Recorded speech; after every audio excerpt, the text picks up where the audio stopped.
Owners meetings in Minnesota is happening right now. There are a bunch of votes coming down later today, plus a very big extension in Chicago. NFL Spotlight starts now.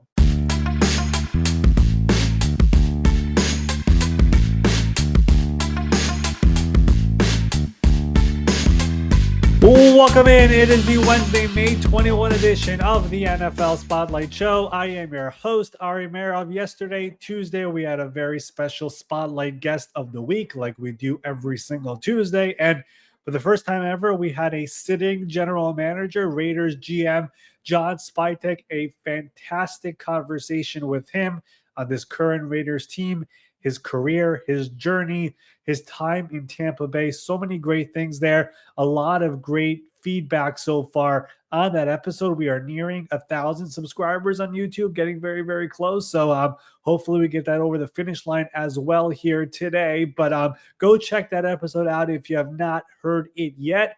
As for today's episode, the NFL owners, they are meeting in Minneapolis here yesterday, and it continues today. It should wrap up, but there are some big things going on over there. We also have some other NFL news to get to. Let me bring in my good friend Ben Allen. Ben, what's going on? It's great to see you. How's everything going? Things are going well. Yeah, just reiterating what you were saying about Spytek. It was great to have him on. Anytime we can get those kind of guests on, I feel like it brings a lot of insight. We know there's a lot of people watching these things. We know, obviously, your audience is quite large. Like Ari was saying, anything you guys can do to help us out, the biggest thing you can do, just throw a subscribe on there, get those notifications turned on. Don't miss any of these daily episodes. We'll keep bringing you great guests on Tuesday. But before we get to the owners meeting stuff, we got to talk about an offensive lineman who went from Kansas City out to Chicago, and he is going to be adding on to $16 million that are already going to be hitting his pocket this year. Big deal for Joe. What do you got to say about this one? Joe Thuney, of course, traded this offseason from Kansas City to Chicago, one of the very big moves that happened before free agency. And people were like, why on earth are the Chiefs, who had a shaky offensive line, especially on the left side, without a left tackle last year, why would they move on from Joe Thuney? This was the exact reason. They could not pay him. I mean, he was entering the final year of his contract. They already had Creed Humphrey, who's the highest paid center. They have Trey Smith, who's going to become the highest paid guard whenever that deal eventually comes down. They couldn't pay Joe Thuney. It was basically impossible for them. So they traded to Chicago, and Chicago was like, we'll pay Joe Thuney. And finally, that extension got done. It was about a few weeks ago when their GM, Ryan Poles, he called this a priority. And now it's done. It's not the highest paid guard in football history or anything like that. It's a very modest extension, $18 million per year. Very, very good money. And this was really a big part of the Chicago Bears offseason offensive line overhaul with new head coach Ben Johnson. We know the three big interior additions they made this offseason. It was Drew Dahlman, the free agent center, who they paid a very big 4-year contract to. Jonah Jackson trading for him from the Rams, who previously was a Pro Bowler in Detroit with Ben Johnson, also adjusting his deal as well. And then, of course, trading for Joe Thuney, who has been around the greatest quarterbacks in football. He was with Tom Brady, won Super Bowls there. He was with Patrick Mahomes, won Super Bowls there. He's been one of the very best offensive linemen in the NFL, best left guards in football, really his entire career. And of course, last year, they even moved him out to left tackle a little bit because Kansas City was in so much trouble at that position. So he now comes into Chicago as well. And that entire offensive line has been fortified. It is essentially now set going into 2025 with Ben Johnson, with Caleb Williams, left to right. Just think about it for a second. Braxton Jones, who they're very high on, he's also entering the final year of his contract right now. Joe Thuney, left guard, Drew Dahlman, center, Jonah Jackson, right guard, and then the former first-round pick, Darnell Wright, is going to become the right tackle. They also drafted a player there in the second round as well, who could be their swing tackle. So they have made a lot of moves over here on the offensive line, setting Caleb Williams up for success here as he goes into year 2 of his career. Well, obviously, like you were just talking about, Thuney's a big deal for this offensive line, really helping cement a group that was very shaky for Caleb Williams in his rookie campaign last year. He now is going to be stepping into his second season. He's got some new weapons on the outside. The offensive line, like we just spoke about, fortified. This group, though, for him right now, when you look from left to right, left tackle, left guard, center, guard, right tackle, all these guys out there. Where do they rank in the hierarchy of the NFL's best offensive lines? And do you see them being built for long-term success? The long-term question is it's a great one. And really, I don't know if this is the same offensive line that's going to be there 2, 3 years from now. Like I said before, Braxton Jones, young guy, was a middle round pick for them, early late round pick for them. He is not somebody who is guaranteed to be the guy. Maybe they will extend him, but right now he has 1 year left on his contract. Jonah Jackson last year with the Rams, he was outstanding with the Lions. But last year, they were using him at guard, using him at center. He only played 3 games. He was benched at one point. They're banking on him becoming the same player he was in Detroit. Darnell Wright has been an above average right tackle so far. Not necessarily the number 10 overall pick superstar that they were expecting, but he's an ascending player. So to say right now, and Joe Thuney, I mean, he's a unbelievable player, but he's also getting close to the back end of his career. Probably still has 2, 3, 4 years left, but we'll see there. So this is not exactly an offensive line that is like the Detroit Lions, which has been there for a long time and consistent. The Philadelphia Eagles, which was there for a long time and consistent. Like, I'm not putting them on that level, but last year, I remember when Caleb was drafted, including myself, everybody was like, "Oh, this is the most perfect situation in the world going into a roster this loaded." Like, the roster was loaded, the offensive line was a problem. So they have fixed it for at a minimum for the 2025 season. And I think it would be remiss also not to mention all the coaching staff changes they made aside from Ben Johnson. With Ben really brought in coaches onto the staff who are going to be really, really good ones. And I think one of the things I really respect about Ben is he did not just hire his best friends to come here and be on the coaching staff like we see a lot of people do. He was like, I'm going to hire the people who I have heard about, who I know are up and coming, who have a lot of experience, whatever it is. And one of his big hires was the offensive line coach as well, hiring Down Rashar, who's not a household name. This is somebody who has been a coach for over 40 years and probably in the NFL circles. He's known most for being in New Orleans for 10 years, all those years when the Saints were good under Sean Payton. He was there as their offensive line coach. Think of the Teron Armsteads and the Ryan Ramczyks and all those players.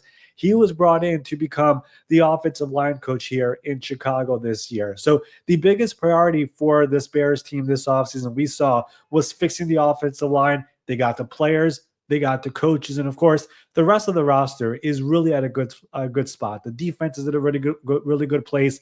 The weapons we know with DJ Moore and Roma Dunze, and of course, adding 2 guys here in the draft with a Colston Loveland and Luther Burden. Like, they are in a really good spot with the roster, but for Caleb to have success, he needs the offensive line to obviously give him time. He was sacked so many times in his rookie year, which made it really, really difficult for him. The fact that he still was able to have 20 touchdown passes, only 6 interceptions a year ago, considering the dysfunctional situation with the coaching staff. We saw that ESPN article last week where Caleb was considering not even going to Chicago and trying to pull off something crazy before the draft. He knew the situation there. The coaching staff was a mess. The offensive line was not great. This year, it is set up for him to have success going into year 2 and really take that sophomore leap that we have seen many quarterbacks over the years take. We saw Lamar Jackson do it. We saw Josh Allen do it. Patrick Mahomes, of course, started in his second year. Quarterbacks take that second-year leap. It happens. And I think Caleb Williams, with what they've done this offseason, they have positioned him to be able to do that. You didn't answer my question though, Ari. You look at those top groups there. You got the Broncos, the Ravens. There's some good squads up there. The Eagles. The Bears were not in the top 10, probably not in the top 15 last year. Do you think they've jumped into that top 10 and maybe a little bit even higher? Yeah, I think they're in the top. I think they're in the upper half of the league. I'll put it like that. I'm not going to rank them here. I think everybody would agree the best ones in the NFL are Detroit and the Philadelphias. Denver is up there. You mentioned Baltimore last year started off slow. As the year went on, the young guys really came along. I want to see it to believe it. A really big part of offensive linemen especially, is you want to build that consistency and that rhythm. And you're going to have these 3 new guys on the interior who have never played together before. And of course, you have those 2 offensive tackles who have been there before, but have never been under this coaching staff. Have never had those people to their sides over here. So there's going to be a lot of new things going on over here in Chicago for me to be able to say, hey, this is going to be a top five offense. I'm not ready to say that, but I think the players they have on this roster does give them the potential to be a top 10 team. And just knowing Ben Johnson, we saw what he did in Detroit. He did have an outstanding offensive line, but he is a brilliant offensive line. If he has to get the ball out of Caleb's hands quickly, he will draw up those plays for Caleb to make that happen. So I have really high hopes for this team, and I do believe this offensive line on paper should be a really good one this year. Okay. I tried. Almost got you to say a ranking. Almost got you to say a ranking, but that's fine. We'll keep rolling on here. And we're going to talk about, again, a more adjacent topic to the offensive line. And that's what's going on with the tush push. The NFL owners met earlier this year. They were out there at the end of March into early April, April 1st. It came out that there was the vote for the tush push, whether it would be banned or not. It was ultimately tabled. It got to live another day. We're fast forwarding now later today. The NFL owners, like you mentioned earlier in the show, they're meeting in Minnesota. They're going to be discussing a variety of things, but none bigger to the NFL universe than the tush push. Do you think that it is still going to be allowed by the end of the day? We're recording this here on Tuesday night, right ahead of these Wednesday morning meetings that the owners are going to have. And the answer I got is this is truly up in the air. Now, I think it's important to note what is going on over here compared to when they met earlier back in late March. The proposal in late March, the wording which the Packers proposed had too many loopholes in it. Basically, the wording was only if you are the quarterback running behind the center. Like, I think Jim Harbaugh, the Chargers head coach, and Mike Vrabel, the Patriots head coach, they stood up and were like, well, you can't push it from behind the center, but does that mean if you're behind the guard, you could? Basically, there were too many loopholes. They basically rewrote the entire proposal here, and simply the wording now is you cannot push or pull the ball carrier anywhere on the field. End of story. That's it. So we're gonna see where these owners end up today. The numbers on the last vote, which again they didn't officially vote, but they do those vote counts. Like, hey, what do you think you're gonna do? What do you think you're gonna do? It was officially about 16-16. In order for this to pass, you need to get to 24 votes. This proposal, by the way, the you can't push the ball carrier anywhere on the field, this used to be a rule in the early 2000s. This was in the rule book. There was an owners meetings in, I think it was 04, 05, where basically they were like, let's remove this from the rule book because it was very difficult for officials to be able to officiate this down the field where they would throw a penalty, they wouldn't throw a penalty. So one owner meetings happened, they just removed it from the rule book. Nobody realized, nobody batted an eye, all was good. Somewhat, 20 years later, all of a sudden, Nick Sirianni becomes the Eagles head coach, and he's like, why don't we push the quarterback from a quarterback sneak and get the first down? So it took a very long time for somebody to take advantage of this, but finally it happened. And now here we are to this point where they are going to try to vote it back into place. My guess and my prediction is it's going to be banned simply because, from what I've heard, Roger Goodell and other very prominent figures in the NFL league office want this play to be out of the NFL. There's a number of reasons as to why. Some people will tell you because it looks like a rugby play. Some people will tell you because the medical officers in the NFL, while there are no official injury data to the play, they do believe if an injury ever happened on this play, it would be a catastrophic injury to the spine or to the neck. So the NFL wants to avoid that happening here anytime in the near future. There are many different reasons to it. But from me covering the NFL now for over 10 years, whenever the league office and especially Roger Goodell wants something, they're going to try to twist some arms over here to get the proper amount of votes to make it happen. They didn't have it in March. They're going to try to get it in May, which of course is this meeting right now in Minnesota. So my prediction is this is gone over here by the end of today, but we will know for sure. But again, last I heard here, somebody told me it's just very hard to get 8 people to flip, but I do believe this is something that could happen over here today. So we will know for sure. My guess, my prediction is it's gone, but we will know for sure here in the next few hours. The other thing on the docket of note is what's going to be happening with playoff seeding. We've seen repeatedly over the last decade, and quite frankly, even longer than that, a lot of teams with subpar records getting an opportunity to be a top 4 seed in their conference. This proposal would change that, allowing teams to be basically slotted according to their record. This is something that the Detroit Lions brought to the table originally. This was another one that the owners voted on earlier in the offseason. They decided to table it. It's back again today. Where do you think this goes? So I doubt this actually passes today, but similar to the tush push, this is also something that I've heard the NFL, the league office, Roger Goodell, they kind of want this to happen eventually. I don't think it's going to happen this year, but essentially, like you said, Ben, playoff spots 1 to 7. No more division winners get 1 to 4. It's going to be based on record, and that's it. Essentially, last year it would have been Lions 1 seed, Eagles 2 seed, Vikings 3 seed. That would have been like the change under this proposal here if it were to be in place last year. And we've seen countless times over the years where a 7-9 team or a 7-10 team or an 8-9 team, whatever the record was, winning the division and then hosting a playoff game. But the idea for this for the NFL also is for those week 17, week 18 games, or we've seen a lot of teams resting their players.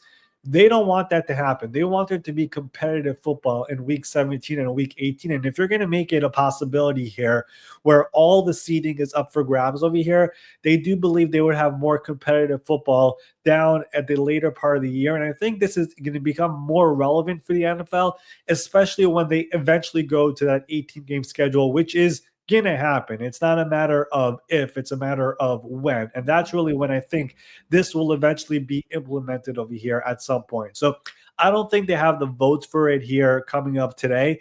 They were far short of it back in March. But I do think owners and Roger Goodell, especially, want to have further discussions about this and to show the owners why this is something they want to implement over here in the near future, whether it's next year or the year after. I do think this change is coming, and there's ramifications to it like crazy. I mean, we all love the idea of division play and how it's all competitive. This could potentially also lead to a world where the way the scheduling maybe changes because now your conference games mean so much more and not as much to division games. So this could also play around with the eventual look of a schedule here in the future whenever it does get passed. So there's a lot of moving parts here. I don't think it gets passed here today. But if you were to ask me in a year from now or 2 years from now or whenever the 18-game schedule happens, I think this rule will be implemented just like it was in the NBA years ago, where the NBA now it's 1 to 8 based off record. There's no division. There's pointless there. The NFL might be going that direction as well. Yeah, I was going to ask, does that ultimately, you think, work as a gateway to when the NFL inevitably expands, that they would look at these divisions and ultimately decide, it doesn't really make sense to have this team grouped with this team and they could actually shake it all up?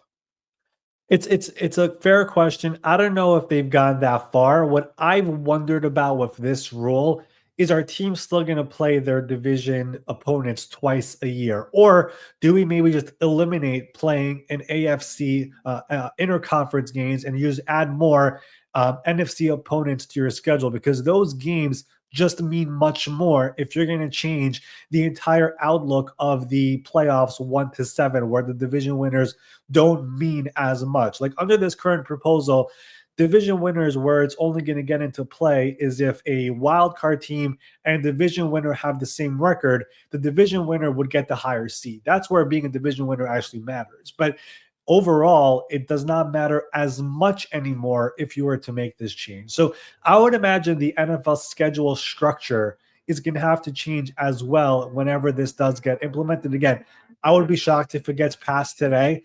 But eventually, I do think this does happen. And I think whenever it does happen, especially with an 18-game schedule, I think the NFL is going to change the entire way the schedule is created as well for this to eventually happen. So this could be something where it has significant moving parts whenever it does happen. All right, Ari. One more thing on the docket we got to get to. We are a ways away from 2028 and the Summer Olympics here in Los Angeles, which I am dreading already with traffic being as bad as it is already. But flag football, it's going to be open to the NFL players. It has been approved. It is going to be weird. It is going to be chaotic. We're going to see which teams and which players can qualify for other countries so they can make it if they don't make it on Team USA. What do you think of all this? Do you imagine that every player, like every team is going to be filled with NFL players? Do you think it's going to be a mix of those with professional flag football players? Like, how do you think this all shakes out? There's so much to digest with this. And again, we have until 2028 to figure this out. We'll see. I mean, the NFL and players and who's still good and who's not good is going to change so much by then. But this is significant news for the NFL, which I think they've realized years ago that they've basically maxed out in the US and it's time to become a global and international thing, which is why you're seeing more international games and the NFL pushing for all of that. This is the next step. And the idea of having now flag football on the Olympic stage, which is the whole world is watching, that is a big deal for them. And they pushed really hard for this. The NFL was all in, the NFLPA was all in. There were questions about how are you going to get our players to go right before training camp? They're going to be training for something else. What if an injury happens? There's a lot of moving parts with that as well because there's a whole insurance element to it. And if a player does somehow get injured, you're going to get a salary cap credit for it. There's a lot that's going to have to go into place for this to work out. But a lot of players really wanted this. I mean, Justin Jefferson was a very big advocate for it. There were a bunch of other players who were really, really big advocates about making this happen. And now it is happening. Flag football is very different than regular football. This is 5-on-5. It's not 11-on-11. It's obviously no tackle. It's flat. There's a lot of different things over here of how to play the game. But the NFL is going to have their own players there. And I am curious to see if you don't make the USA team, are you going to try to go to a different team? I think a good example, I remember years ago, my favorite player growing up, I'm a baseball fan, the Mets are my favorite team. Mike Piazza played for Team Italy, not for Team USA because it was already taken. Like we've had these instances. I wonder if that's going to happen as well with the flag football in America, where you don't make the USA team, so I'll go out there and play for Team Canada or whatever it is. So I think that's definitely part of this. But for the NFL, they're looking at this as another way to grow the game across the world now. And they believe, and they had a press conference in Minneapolis here on Tuesday, where they believe this impact of having the flag football on the Olympic stage, it's going to have the same impact it had for basketball with the Dream Team back in 92. They believe it's going to have that type of an impact on the world stage of over here as well. So we hear about the NFL and just how they want to go global, international, more international games. They're going to eventually go to Australia and the UAE and all these different things. They are truly attacking it in every way to try to get people to know about the sport of football. This is a way of getting them to know about the sport of football. It's flag football, not tackle football, but it's a way of getting to know about the sport, know about our players, and eventually become football fans. And it's all about the money for the NFL, for Roger Goodell. I mean, Roger Goodell years ago, I don't know if he said it himself or somebody said it under his name, basically. His goal was to get football to make $25 billion a year. I mean, they are well on their way, but in order to do that, they got to work on the international stuff. And that's what they've been working on over here for the last 8, 10, 15 years. And now it's a true blitz right now of what they're doing. And now the Olympics is the latest thing over here that they're doing over here. And it's a big step forward. Little predicting here. All right. So 3 years ahead. If the NFL, if you were guessing right now, if the NFL could handpick one player in the NFL or maybe in college, if you want to get a little cute here, Yeah. could handpick one player to be the representation of the USA and what football is to the world, who do you think that they would want to pick? 3 years from now, the quarterback position is interesting because you can pick a quarterback who's not mobile. It's such an interesting aspect. You think about receivers here. There's not like a clear like Patrick Mahomes is always the name that was like Right. come to someone's head for And by the being, way, I do think Patrick wants to do it, by the way. I think he said that on the record for and what it's worth. maybe that's the answer. I Yeah. weirdly was looking this up with Gemini on Google yesterday with their AI program. Like, who's the most Googled players like in the NFL? And it's Travis Kelsey right now by a mile. Travis is not going to be playing in this Yeah. in 3 years. Patrick Yeah. Mahomes is second. He's still a mile behind Travis right now, Yeah. but he's interesting. But you start putting into the age. I mean, he's still going to be there. Who knows how well he can move by that point? But I think it's interesting because I don't know if like a Lamar Jackson's like who they necessarily want to be the face of it, who they want to market as strongly compared to some other guys. But there's not like a name that necessarily pops up in my head. I don't hate the Lamar Jackson one. I like Jaden Daniels a lot. I think that's an intriguing one. That's a good one. That's a good one. Saquon Barkley, will he still be the same player 3 years from now? That was my first thought. But Right. is It's 3 years going to be the okay for it? I would imagine Justin Jefferson is a big one. I think he'll still be fine 3 years from now, I would imagine.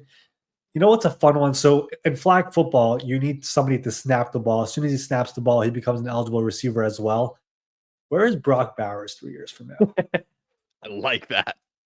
I like Brock Bowers. What about our guy Amon Ra here at the 33rd team? Amon Ra could be a fun one too. Is he gonna play for the German team? Ooh, that's a good question. Yeah, I didn't think about that. He I think could he be. I probably he is half German. He could yeah, 100% qualify for that. That's where his mother's from. yeah. That's interesting. There's a lot to digest with this. Like, there's Yeah. a lot. There's a lot. There's I mean, we're gonna have players from playing on Team Ghana, Team Nigeria. Like, we're gonna have that happening over here. So, I mean, Jeremiah Wusu, I know he's dealing with a significant injury, but he would have played for them, for example, right? So, like, there's it's gonna be really fun. Team Canada is gonna become a thing. Who else would it be? Jamar, I think would be a good one. I'm trying to think Um, who like is a good talker. You know what I mean? Like somebody who's willing to go out there, be the voice of the NFL, be the face. Joe Burrow is another name that came up, but he's not necessarily as mobile. I don't know if he'd probably get hurt. That would be my worry, even though it's flag football. yeah, Um, I think I like Jaden Daniels though. I like that yeah. one a lot. A Bijan Robinson could be like an interesting one, like Bijan is incredibly well good. spoken, young, probably still on the ascent. Um, Bijan's a good one for sure. What about the defensive side? I was thinking a lot of Micah Parsons. I that was another name. I'm Yeah. curious though how many defensive players end up being on these rosters.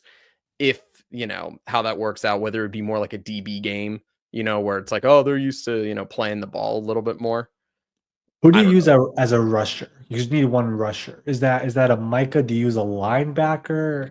I mean, Micah Parsons essentially could do both. I kind of like him for that. Yeah, it's It's a interesting. fun conversation. It's a fun Well, conversation. I haven't had a chance to really think about it much. We just had this officially passed, of course, on yeah, Tuesday. But once we get closer to that 2027 range, that's when this thing heats up. And I mean, the amount of players, I mean, we saw in basketball last year how Jalen Brown was upset for not making the USA team. Like, there are going to be yeah. players who are pissed for not making the Yeah, USA, Jalen Brown didn't make it. Jason Tatum ended up not not playing. Like playing. he Yeah. was like buried under Yeah. Steve Kerr's bench. The other thing So, that's interesting about this, and we'll obviously talk about this more as we get closer to the dates, as long as you haven't gotten me fired by that point or something like that. But there's going to be, and there already has been professional flag football players that are like, wait, why would we just automatically roll over and let NFL players come in and do this? This is our sport. They're not used right, to this sport. Do right, you think right. that's going to become a growing thing where like there's real like outrage? I mean, potentially, I wouldn't rule it out because that was one thing that I did hear about this before today, like a few weeks ago or months ago when this talk started popping up, that there are actual flag football players who would tell you that the NFL game is nothing close to our game. It's just not. So we might be better suited for this than them. So if there are 10 players who make the team who are playing out there, wouldn't surprise me if 2 or 3 or 4 are not actual NFL players. I think that's possible. And then there's still a lot of moving parts with this about who qualifies. Does your coach allow this? Like, think about it for a second. We haven't talked about this. If you're, let's just do the Chiefs for a second. If you're Andy Reid and Brett Veach in that front, do you want Patrick Mahomes doing that? Like, do you want? It's a big question. Like, especially if you're in that championship window, are you sure you want him to go away from his regular routine, potentially risk injury, miss the first week of training camp? Like, there's an element of that where I think coaches and like, I don't know how many people have read a contract before, an NFL contract. It literally says in these contracts you cannot, go ski, Go play you cannot play basketball. basketball, right? There's like crazy stuff in there. So, are you like, I get it, winning the gold medal, your country, it's a big deal. But at the same time, winning a Super Bowl and being in a championship window, it doesn't happen often for teams. And if your most important player is going to do that, Is it great? Yeah, but we kind of want you here. So that's going to be a conversation as well, which I don't think we've spoken about. And I'm saying that time is going to be very interesting to see who actually ends up going. Is it actual NFL players full? Is it going to be some flag football players? Like, there's going to be a very big discussion about this in many different regards once we get closer to this thing. And maybe coaches will be asked about this in their press conferences in the next few months. I'm not sure if they're going to have a real answer for it, but once we get closer to it, I do think this will become a fascinating conversation within football circles. And that's kind of always been the issue with like Team USA with basketball, right? Like these guys end up then playing, if you're good, you're playing 82 games in the regular season, then you're going to the playoffs. If you're good in the playoffs, suddenly Yeah. you're adding, at least 18 games onto this, Yeah. if you're trying to make it to the finals. Yeah. These games start wearing on you. You get the practices built in.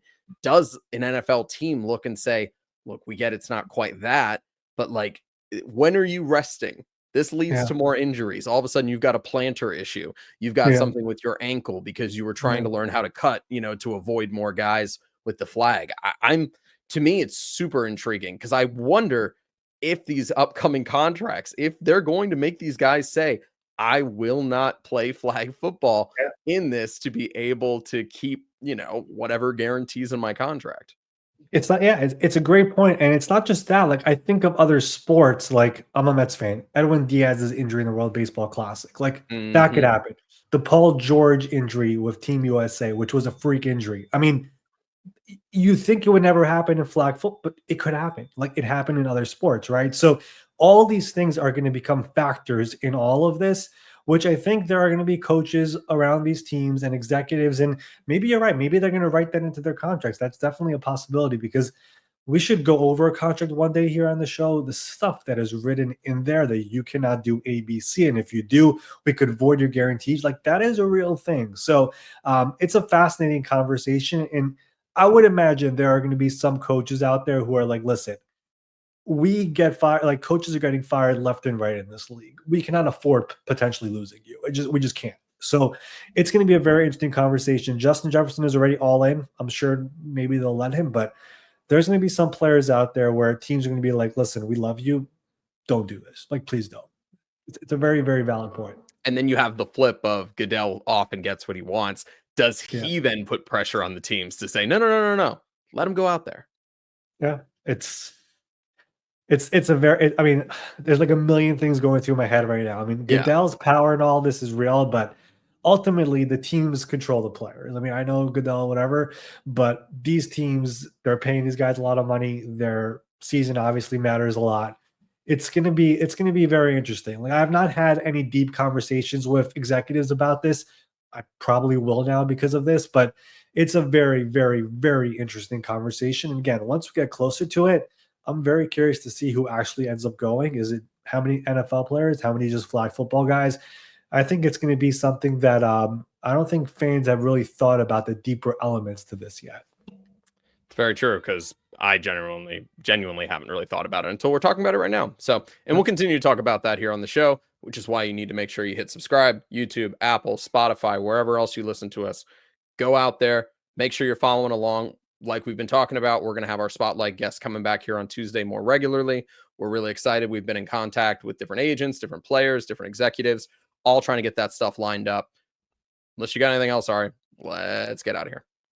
Yep, that will do it here for our Wednesday, May 21 edition of the NFL Spotlight Show. We will be back here tomorrow for Thursday's edition of NFL Spotlight, talking more about what's going on around the NFL, the latest news and headlines and ripple effects, whatever it is. We will see all of you here tomorrow morning.